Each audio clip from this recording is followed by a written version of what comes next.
প্রিয় দর্শক, তথ্যবহুল ভিডিও চিত্রের আজকে আরেকটি পর্বে চলে আসলাম। আমাদের আজকের পর্বের আকর্ষণ, আমরা বাস্তবত জীবনে যত খাদ্য গ্রহণ করে থাকি, ধান বা চাউল হচ্ছে এর মধ্যে অন্যতম। 2022 সালের তথ্য অনুযায়ী বিশ্বের সব থেকে বেশি উৎপাদনকৃত ধান আসে চায়না থেকে। যদিও আমরা জানি চায়না হচ্ছে টেকনোলজি বা বিভিন্ন মোবাইল সরঞ্জাম, রোবট বানানোর ক্ষেত্রে পারদর্শী, কিন্তু না, একই সাথে তারা এগ্রিকালচারের উপরেও বিশেষ দৃষ্টি রেখেছে।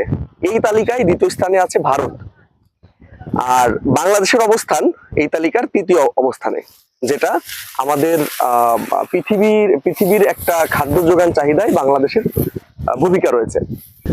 বাংলাদেশের খাদ্য চাহিদায় ধানের অবস্থান প্রথম। এই তালিকায় দ্বিতীয় স্থানে আছে গম এবং অন্যান্য উৎপাদিত খাদ্য গুলো এক এক পর্যায়ে এভাবে অবস্থান করেছে। বাংলাদেশে ধান গবেষণা ইনস্টিটিউট আছে, যেটার বিশেষ কাজ ধানের উৎপাদন এবং এ সংক্রান্ত আরো বিস্তারিত তথ্য উপাত্ত তৈরি করা এবং সে অনুযায়ী অ্যাপ্লাই করা। এটি বাংলাদেশের একটি প্রধান কৃষি গবেষণা প্রতিষ্ঠান, যার সদর দপ্তর গাজীপুরে অবস্থিত।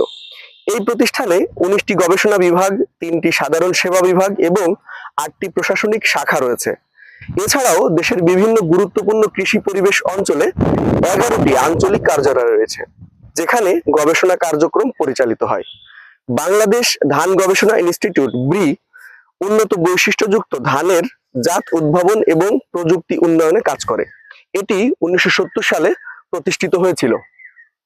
বাংলাদেশ ধান গবেষণা ইনস্টিটিউট এ পর্যন্ত 1970 সাল থেকে 2023 সাল পর্যন্ত মোট 113টি ধানের জাত উদ্ভাবন করেছে।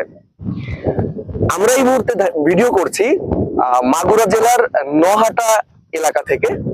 প্রিয় দর্শক, আমাদের আজকের ভিডিও আপনার কেমন লেগেছে অবশ্যই কমেন্ট করে জানাবেন। আমাদের লাইক, ফলো এন্ড সাবস্ক্রাইব করবেন। ধন্যবাদ।